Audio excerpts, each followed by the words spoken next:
Battery Bill. Battery Bill. For cameras, computers, cars, or scooters, for trucks, boats, jet skis, remotes, Battery Bill. Battery Bill.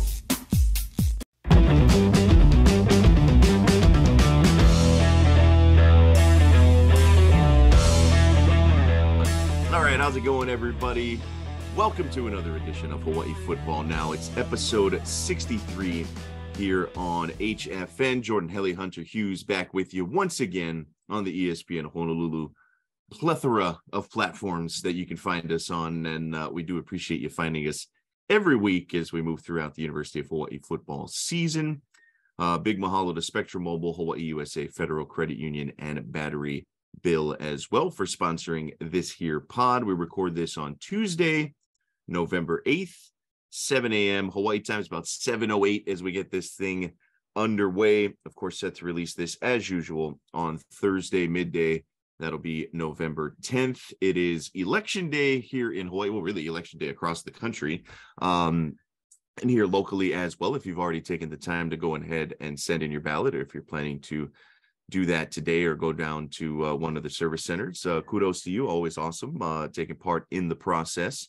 On a less serious note, I thought it'd be kind of fun. I always think these are fun topics, Hunter, because, you know, I used to do a daily radio show with Kanoa Leahy here on Maui. And usually around election time, we always dust off like the old fun talk radio topics, right? And the other fun one is always like, oh, it's election season. Who would be like the best, you know, governor? Who would make for the greatest president? And who would make for, you know, and you fill out like a cabinet. It's kind of fun, right? It's like, who would be the best Secretary of Defense? So it'd be, you know, it would be maybe from this year's team, it would be like Bless Mintala, right? The dude has never missed a game. He's always there for work, has been a mainstay on the defensive line. And he'd be the fun Secretary of Defense in our made up hypothetical, absolutely no meaning type of deal. But I'm kind of curious. We'll take it in a little different direction. I'm kind of curious, Hunter, because you played with a number of different dudes, guys that have gone on to success in, like, I don't know, probably every field imaginable, right? Every field possible, from you know, very esteemed professionals to professional athletes to comedians, right? I mean, everything in between. Of the guys you played with, who'd make the best governor? Who would make the best governor? You can take this any which way you want. You can take it seriously. You can take it a little more, a little less seriously. But I'm just kind of curious, you know, of all the guys you played with, because I know you played with a bunch of characters, you know, during your time there at the University of Hawaii. But who'd make the best governor? That's a great question, man. It's funny you brought up comedian, because Tamua actually has a line in his stand-up bit where he goes, "Next election, if you're not sure, vote Tamua." Yeah. That's what he says, which is always good for a laugh. You are not wrong, my man, when it comes to the characters that I played with. We'll do fun governors just right off the bat, because it's a good time. Scott Harding is first on my list. I feel like Scott would work really hard to just make life more fun and exciting for people. That guy was a wild man. We like to call him the Great Gatsby of Hawaii. Just the parties, the way that dude lived his life was definitely interesting. I think Taylor Graham had a very presidential look to him, you know, about 6'5", broad shoulders, clean cut Halle boy from Wheaton, Illinois. I think he's a little too far right for Hawaii, though, I would say.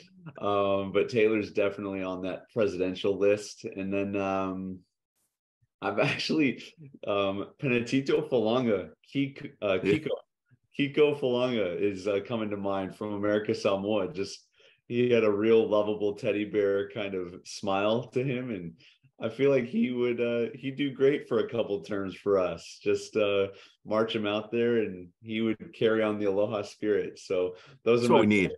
That's what we need. We need a little more of that positivity, right? In politics, we need that. Get Falanga out there, shake some hands, you know, pony up some babies. I like that.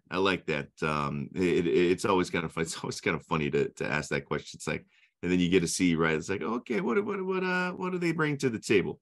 So right. there you have it. That's our ticket for. It's probably too late for 2022, but maybe we'll get that going for the next go around in a couple of years. So just a fun little way to kind of get this going. And again, if you've gotten out there and done your part, kudos to you here on Election Day. For us, as we're set to release this in a couple of days, I guess we'll know who's won by the time this podcast comes out. Then maybe we'll get some stadium answers. Who knows? Probably not. Just kidding. Don't get your hopes up. All right, didn't mean to end it on a negative there. Here's a positive. This year episode of Hawaii Football Now is brought to you by Hawaii USA Federal Credit Union. As Hawaii's largest credit union, they are committed to serving individuals and businesses through its 14 branch locations statewide and convenient digital banking services. As a leader in providing support for the islands, Hawaii USA is committed to strengthening Hawaii's financial wellness and sharing successes with members, local businesses, and the greater community as well. Visit hawaiiusafcu.com. All right, game time here on the pod. Back to the negatives. It was rough. It was rough this past Saturday. No other way to slice it. Fresno State 55 Bulldogs put up. Hawaii 13 consolation points after trailing at 55-0. I think probably inarguably the worst performance of the season for the Rainbow Warriors from start to finish. Even in some of the other blowout losses, there were decent chunks of the game where they looked, competitive, right? Even the Vanderbilt game, the Western Kentucky game, the first halves, right? They weren't out of it at halftime. The Michigan game, yeah, they were out of it at halftime. It started off terribly, but to begin the second half, showed some life. It never really came about for the University of Hawaii. Maybe outside of an opening possession where they go on a 12-play drive, miss a field goal. It's like, all right, but hey, they moved the ball. Then Fresno went down and scored eight straight times after that to lead 17-0 after first, 31-0 at halftime. And at that point, I mean, the game was pretty much power. Then again, it was 55-0 before Hawaii got in the end zone. Bows dropped to 2-8 overall on the season, 1-4 in the Mountain West Conference. They've got basically 3 games left. They're basically 3/4 of the way through the season. Got a couple of home games, Utah State this weekend, UNLV next weekend, and then they finish off the season on the road up in Northern California, taking on San Jose State. To me, Hunter, the first time in a while, maybe since the Michigan game, that I think Hawaii just looked outmanned, outclassed really across the board at a lot of positions. I think that's, I'm not going out on a limb here when you look at the results on the field and the way that thing unraveled pretty quickly. And it was 55-0 at one point. But again, even in a lot of these games, they didn't look like the far inferior team on the field. Even against San Diego State, who's right there with Fresno near the top of the West Division, even against Wyoming, who's basically kind of hanging on there, trying to keep pace with Boise in the Mountain Division. Yeah. I thought that they obviously had chances to win both of those games, and especially the San Diego State game, right? They were in it up until very late. But this is the first time in a while. To be fair, Fresno State, the record maybe has belied their talent because of some injuries. They're about as healthy as they've been in a while, especially with Jake Haener, and you can see the difference that dude makes. But yeah, first time in a while, I thought where Hawaii just it was clear the level of separation between them and their opponent. Yeah, could not agree anymore. It's apparent to me for a couple things that, as sad as it is to say, it looks like this team's spirit is kind of broken, and evident with how we played this last weekend. I've had a few season ticket holders catch me and comment on, yeah, it's unfortunate that Fresno ran the score up on us. And well, it's not like they had more players on the field than us. It was 11-on-11 last time I checked, and this is the closest thing that we have to a rivalry. We don't like Fresno. They certainly don't like us. And had the roles been reversed, we would have taken 55 points on Fresno any day of the week. So that's just the way it goes sometimes. And anybody can get got. Our producer Jaron almost got in a phishing scam this morning. It can happen to anyone, and it happened to Hawaii this past weekend. So yeah, that's the way it goes, Jordan. You gotta be you got to be aware out there. Just if it's suspicious, just leave it alone. Leave it alone. Good lesson. A little public service announcement for everybody out there and our listeners. Yeah, I mean, I didn't get that sense. Right. The other part about this is, look, Fresno State, again, as you point out, Hunter, is they're the most consistent opponent Hawaii has, going back 30 years now, since Fresno joined the WAC. They have played consistently. It's as close to a true rivalry as Hawaii has, and Hawaii had the upper hand the last couple of years, right? To start the COVID-shortened 2020 season, and then last year, where Haener comes down, I don't know how many interceptions did he throw in that game, right? Corey, I'm sure he still sees Corey Bethley in his nightmares, right. And so they were very much looking forward to this game from the end of last season, I would say, and this is a program that, especially with a guy like Haener at quarterback, that feels like they should be competing for conference championships. And that loss at Ching last year as a big favorite on national television was a big reason they weren't necessarily right there in the mix at the end of the season. 100%. So look, they scored 2 in the fourth quarter. Maybe they could have eased it up a little bit, but I didn't get the sense that they were necessarily really running up the score or anything like that. Also different coach, right? I know Jeff Tedford's in his second tenure back there, taking over for Caleb DeBoer, who's now up at University of Washington. But yeah, it's one of those things. Like it's college football. You got to be able to stop these guys, and Hawaii, whether it was through the air or on the ground, just couldn't stop them. And so, yeah, Fresno was ready to go. To go. Jake Haener company. I'm sure we'll get into Cam Lockridge here in a little bit. I don't think he has any ill will to his former mates, but he was another guy that left and probably felt pretty good to make a pretty immediate impact on this game as well with the pick six early on. Yeah, we absolutely rained on their parade last year. I think they were as high as 14th at one point last year in the national rankings. And yeah, nationally televised game, a subpar Hawaii football team is able to beat them. They absolutely clung to that memory in playing this game against us and wanted to go out and essentially put their foot on our necks. And that's exactly what happened. So, what are you going to do? Yeah. And they remember last year, right? They finished 10-3 overall, but they were 6-2 in conference, one game behind San Diego State. And again, that loss to Hawaii, even though they beat San Diego State. So they had the tiebreaker, right? And they came in number 18 in the country and lost 27-24 to that Hawaii team, if you remember. So that was pretty much the reason they didn't play in the conference championship game. So they were ready to go. They were ready to go to the tune of 572 yards of total offense for the Bulldogs. They ran it for 245. They threw it for 327. So no matter which way you slice it, pretty balanced attack. Not a whole lot of silver linings there for the University of Hawaii defense. Fresno averaged 6.2 yards per carry. Haener was 24 of 29 through the air. Again, he had 4 interceptions or whatever it was last year. He had 4 incompletions here this year. So no interceptions among those 4 incompletions, threw for 327, as we mentioned. Jordan Mims, another guy, right? It's about 3 weeks in a row now that Hawaii has played against an opponent that's had somebody go off on the ground. It was DQ James last week, the Colorado State running back the week before, after Hawaii's rush defense seemingly had kind of turned the corner a little bit against San Diego State and Nevada, kind of regressing a little bit on that. And Hawaii, 362 yards of total offense, just on paper, not terrible. They ran for 158. Again, they ran for over 150 yards, 4.6 yards per carry on 34 attempts. Tylen Hines was the big bright spot there. They threw for 204.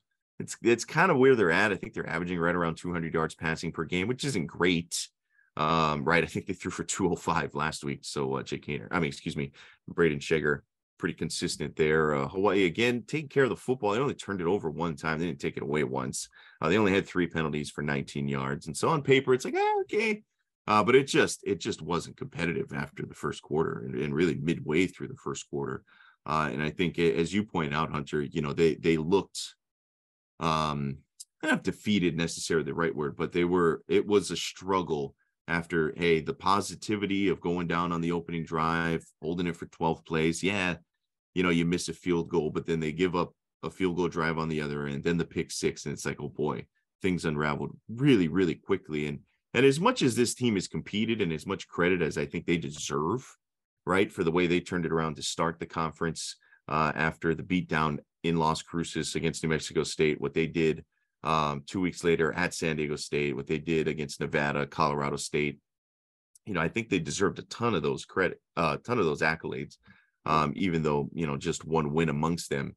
But I'm curious to get your take on this. It's got to be hard, man. Like, if those don't result in wins, and as much as you can talk about, hey, we see progress, hey, there is some positive momentum being built, hey, we're seeing some individual standout performances and whatnot. But when those losses start adding up, it starts adding up quick. And all of a sudden they've lost 3 in a row. They're 1-4 in conference. They're very much out of it, right? They've got 8 losses total on the season. It's just got to be really hard to kind of keep that spirit going over a season that's 13 games over the course of 15 weeks or whatever it is.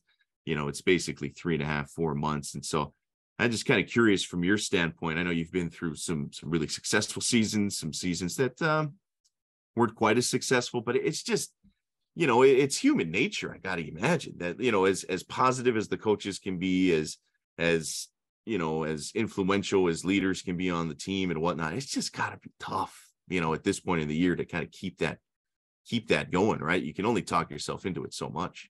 Yeah, absolutely. There's only so much silver lining or fluff that you can put on it. At the end of the day, if you're not that good or not, or you where you stand as a player and as a team. I can remember, Norm Chow's last season, that 2016 year. Obviously, there's a whole other set of circumstances that prayerfully this team isn't experiencing, with controversy with the coaching staff, and Norm Chow was booted halfway through that season, and then Chris Naole had to be the interim coach. It was not a fun environment to be around. There's only so much encouraging that someone like myself can do to the rest of the guys. It kind of sits on the team. It kind of like falls from the sky and just kind of weighs the team down, weighs the spirit down. And as much as winning isn't everything, it sure is so much more fun when you are winning.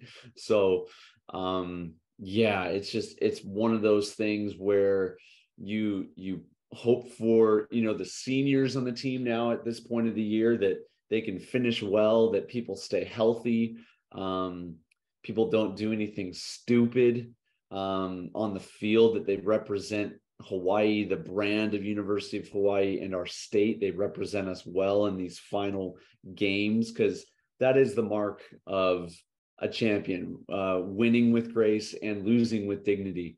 That's kind of the mark of what makes a Rainbow Warrior a Rainbow Warrior. Yeah, and I think they've got 3 games coming up. They've got 2 of them at home. I think some winnable games. They've got 2 rivalry games, trophy games coming up, right, against UNLV on Senior Day, and then of course San Jose State on the road.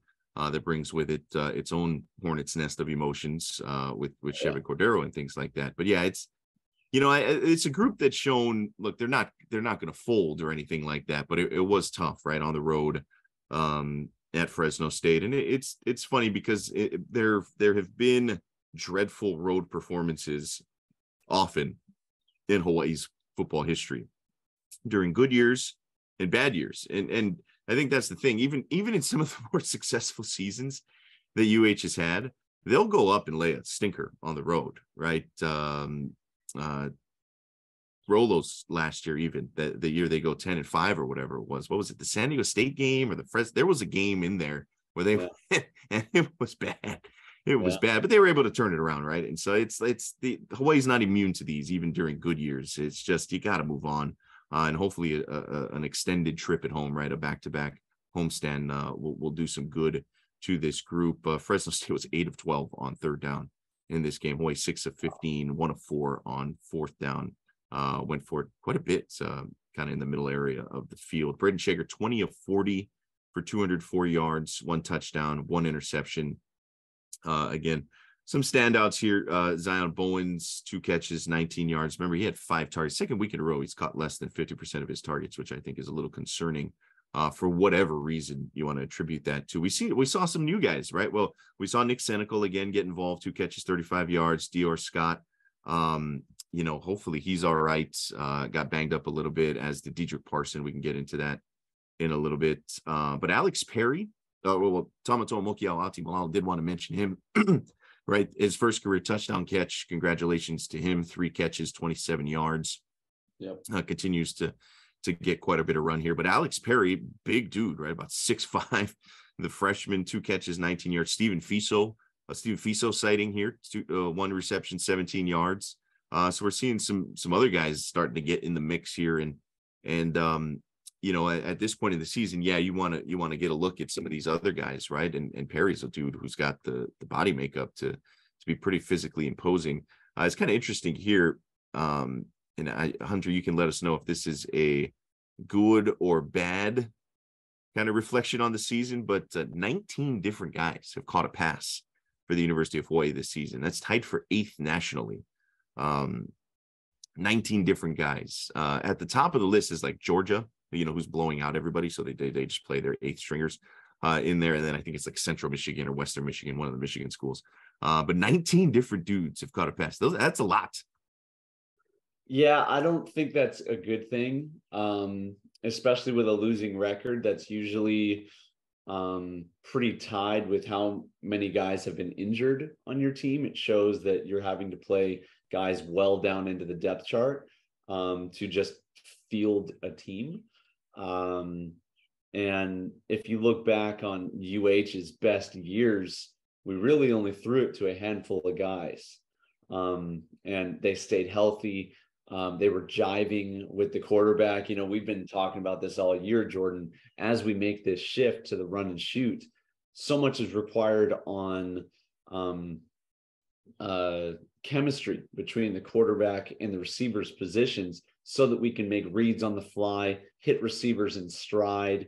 I mean, we've seen a few times, especially last week, whenever Wyoming was here, we had Bowens wide open a few times and we're either late to the ball, times that he did have a chance to catch it. It just wasn't in the right timing or the right sync.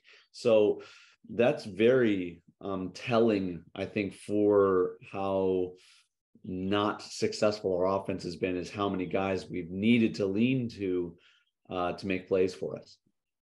I would agree. That's too many guys. Right. And it's great that these people or these players are getting opportunities. And part of that, as you mentioned, is just the fact that some guys haven't been able to remain healthy. And that's to nobody's fault. And so you got to get some new bodies in there. Some of that is, kind of just searching for answers, right? Seeing what combination of dudes work. And I would agree. I think more successful teams, unless you're Georgia, right? And you're just obliterating everybody.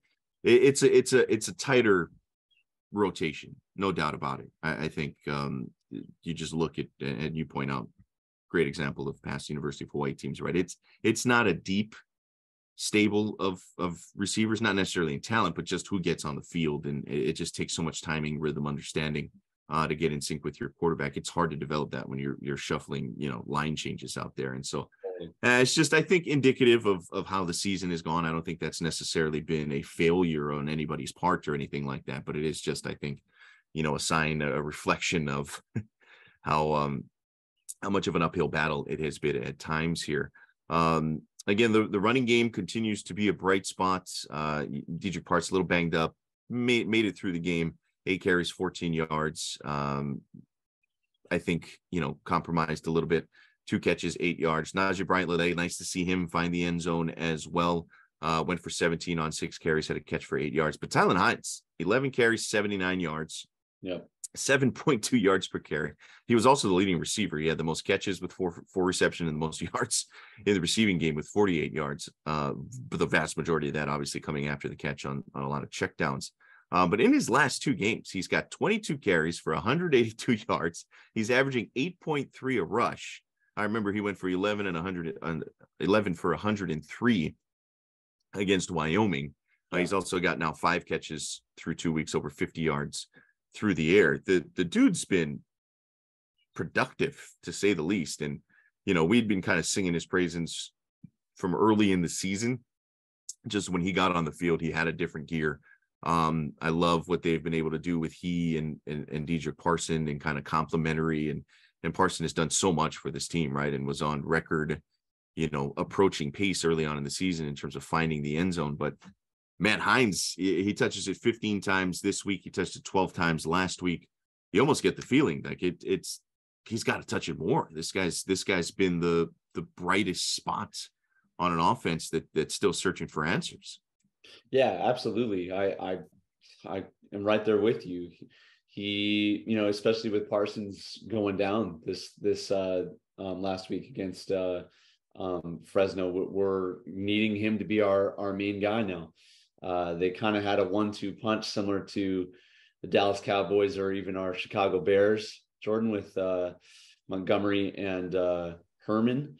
But it looks like we're needing to lean on him a little heavier with this very evident run first offense that University of Hawaii is putting on the field.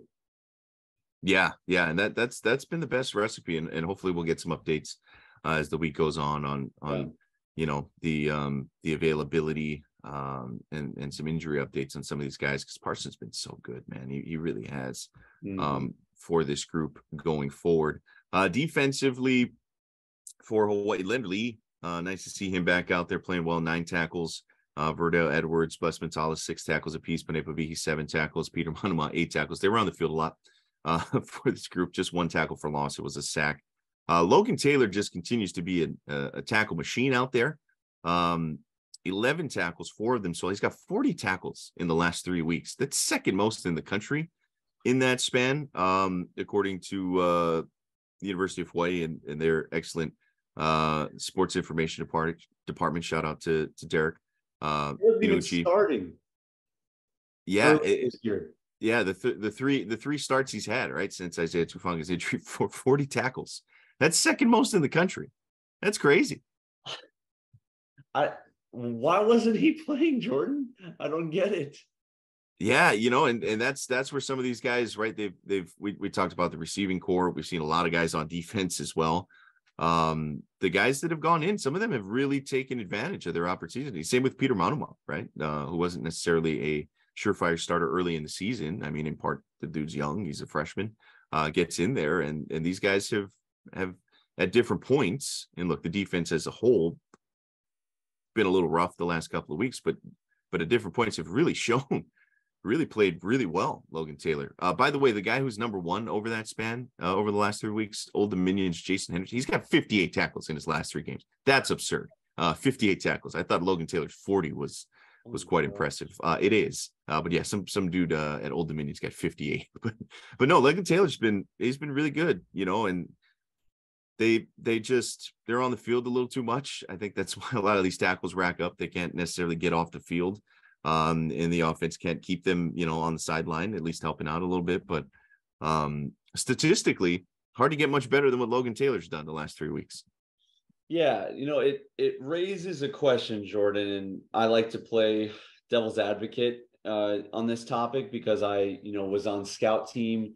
I'm grinding week in, week out, hoping for a chance, playing well against the scout, against the first team defense. So, you can play, and you're just hoping for an opportunity from these coaches. The coaches really do hold the keys from someone like Logan Taylor going out there and producing like he is right now. So it really begs the question, are the best guys seeing the field right now?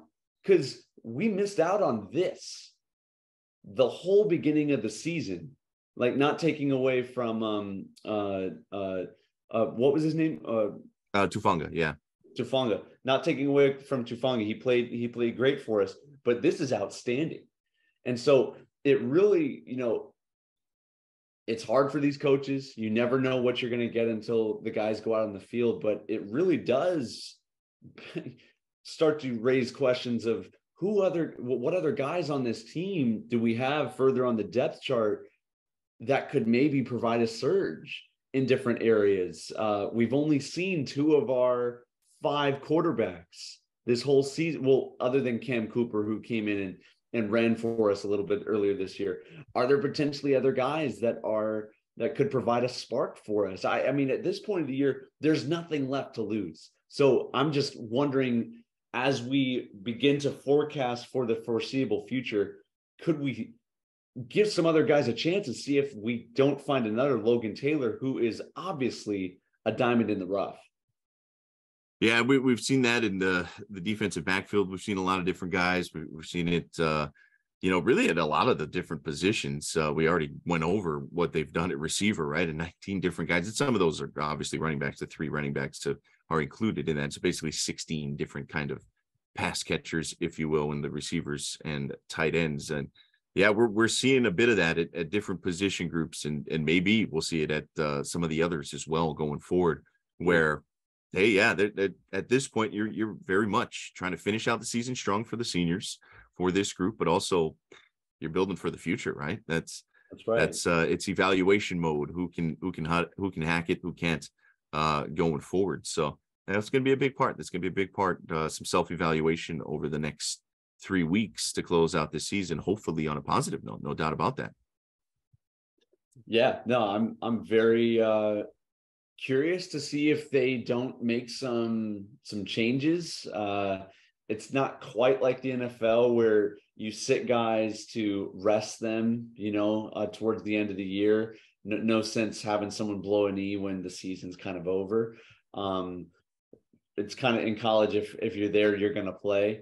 But there is some time left here on this season for Coach Timmy Chang and his staff to be a little versatile and roll the dice a little bit. Yep. That's going to be a big part of it. And we'll see what the look is maybe coming out this weekend for the University of Hawaii. All right. That'll do it for the first half. We'll talk about the Utah State matchup coming up this weekend back at Ching this Saturday, the usual 6:00 kickoff time there. So that'll wrap things up on the first halftime coming up. We'll be back with more here on Hawaii Football Now. This is Hawaii Football Now from ESPN Honolulu.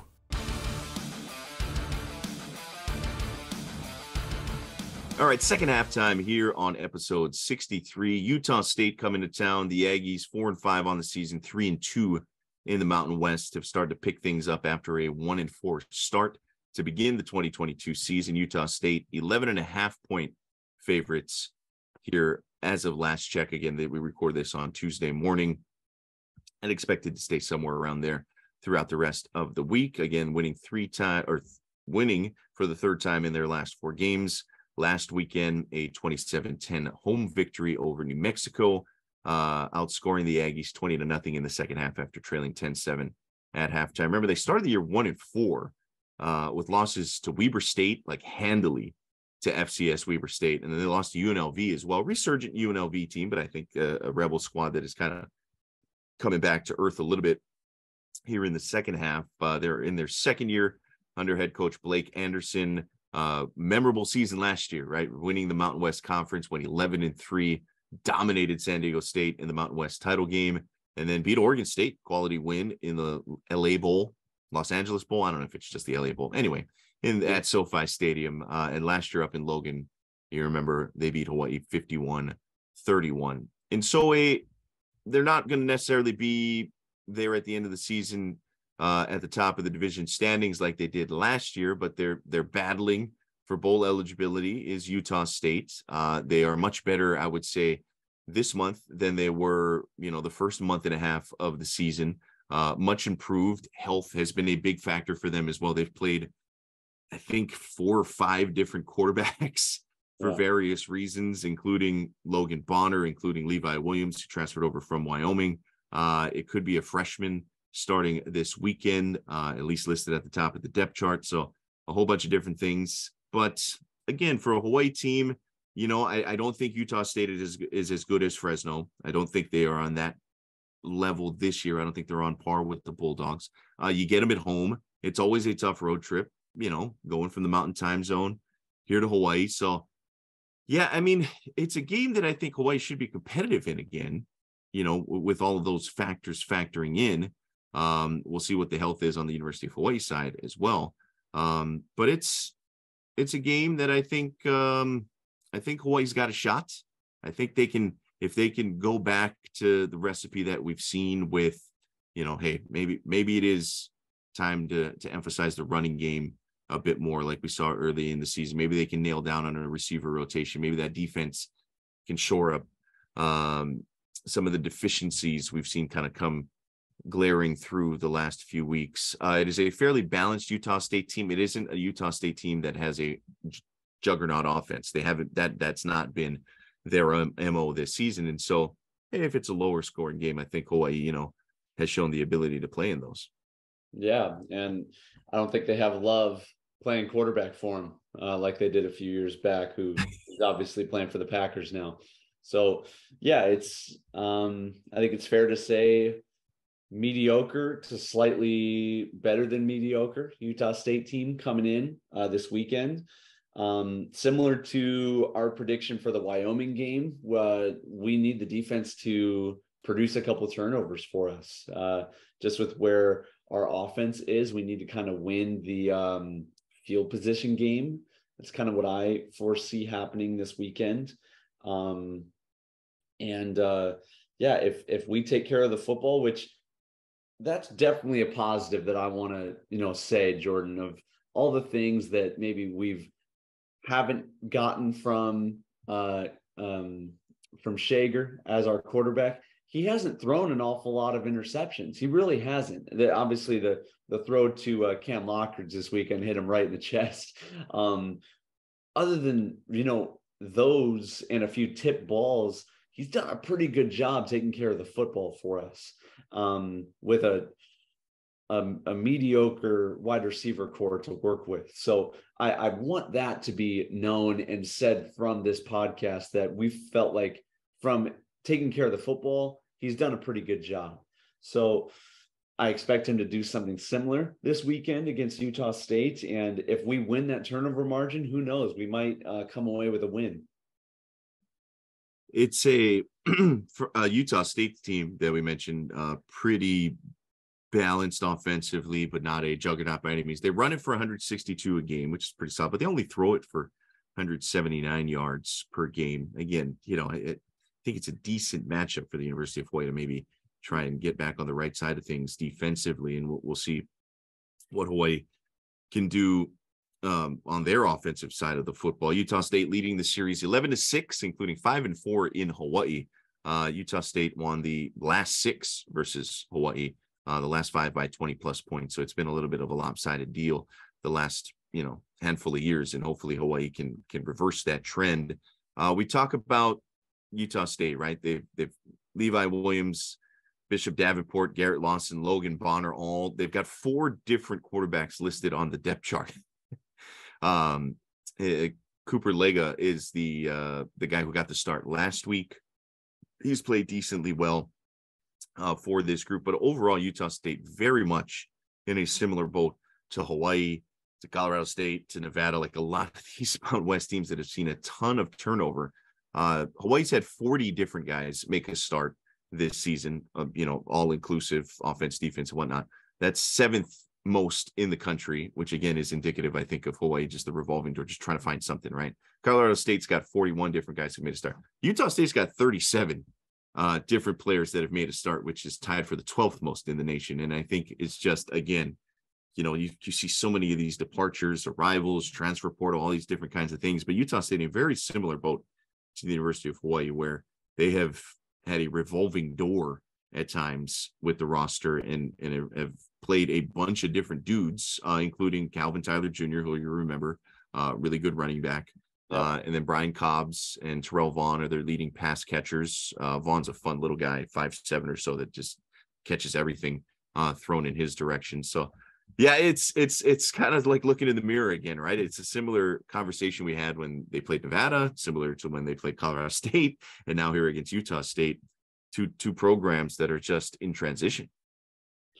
Yeah, and I don't want to be too bleak here, but I had a conversation with a friend watching just the college football playoffs, and I don't know, we'll get into that in the overtime, but then also just the outlook of all of college football right now. And it almost seems like the group of 5 schools that is kind of in the writing for us. If you don't have a solid culture and a coach that you want to stick around and be a part of, I think this is kind of the landscape for schools like in the Mountain West and other group of 5 divisions, where they now have a chance to try to go up or really just try their luck somewhere else. And it could turn into a revolving door kind of hotspot for these players. And so, yeah, that's where culture, team dynamic, relationship with the coaches, relationship with the community is paramount to try to fight against that becoming more and more of the norm as we go forward.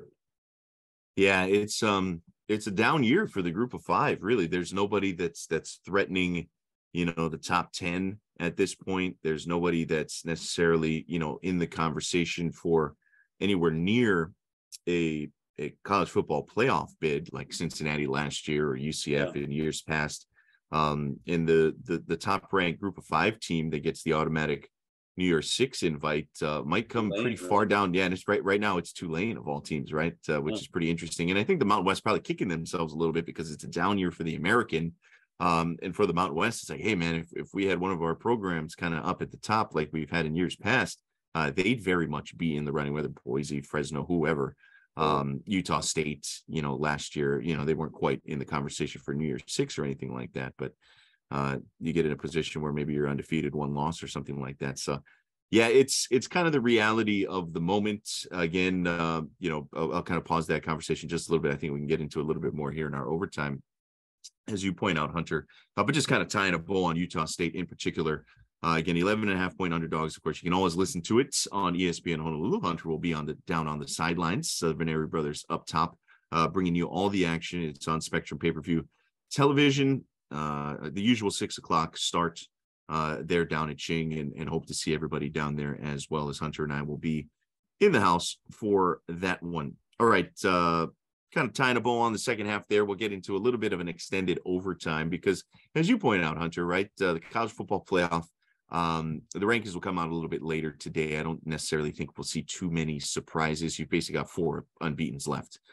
Georgia, Ohio State, Michigan, and TCU, which of course sets up that big time matchup later on in the season with Ohio State and Michigan. We're less than 3 weeks away from that. You've got Tennessee, Oregon, the 2 teams that have looked really good, except when they've played Georgia, because the Bulldogs look incredible.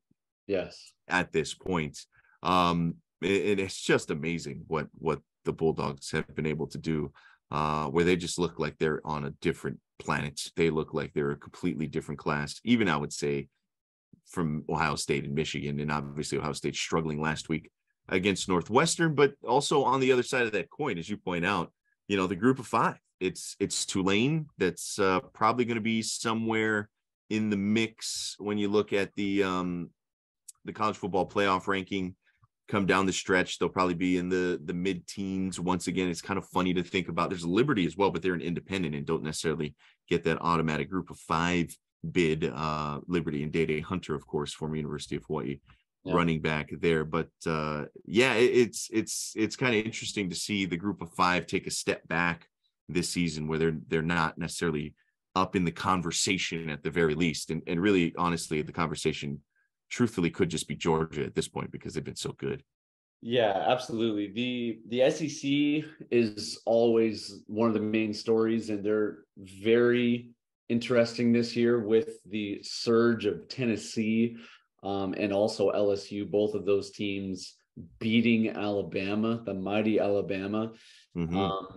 And with everything shaping up the way it is right now, as of right now, Jordan, it looks like Georgia will probably play LSU for the SEC championship with LSU's win over Alabama, kind of getting that bid is assuming that they win out. And, you know, that will be interesting. Say Georgia does win the SEC, making LSU fall to 7-3. You know, I still very much tip my cap to 11-1, 12-1, whatever it is, Tennessee team over a weaker Big 12 school like TCU. I think it's a stronger look. Again, a lot of football still to be played between now and the end of the year. Ohio State and Michigan will eat each other. One of those teams is going to lose.